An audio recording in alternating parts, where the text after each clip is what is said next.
చూడండి, బైబిల్ స్పష్టంగా తెలియజేస్తుంది, సొమ్మసిల్లిన వారికి బలమిచ్చువాడు ఆయనే. ఈరోజు నువ్వు సొమ్మసిల్లి ఉన్నావేమో, నీ పరిస్థితిని బట్టి, నీ స్థితిగతిని బట్టి, నీ కుటుంబాన్ని బట్టి, సాతాను శోధనను బట్టి, అనారోగ్యాన్ని బట్టి, ఆ కోర్టు కేసును బట్టి, నీ బిజినెస్లో లాస్ని బట్టి.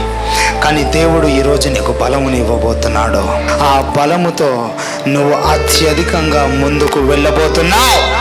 నీ పరిస్థితి ఏదైనా సరే, నీ స్థితిగతి ఏదైనా సరే, నువ్వు ఎలాంటి స్థితిలో ఉన్నా సరే, ఈరోజు నువ్వు సొమ్మసిల్లిపోతే నీకు బలము దేవుని యుద్ధ నుండి అనుగ్రహించబడుతుంది. చూడండి, బైబిల్లో చాలామంది భక్తుల జీవితాలు చూసినప్పుడు మనము చాలా విషయాలు మనం నేర్చుకోవచ్చు. ఏంటా విషయాలంటే, కొన్నిసార్లు దేవుడు కొంతమంది వ్యక్తులను కొన్ని పరిస్థితుల గుండా నడిపించాడు, కొన్ని ఇబ్బందుల గుండా ప్రభు నడిపించాడు, కొన్ని ఇరుకుల గుండా ప్రభు నడిపించాడు. ఎందుకు అని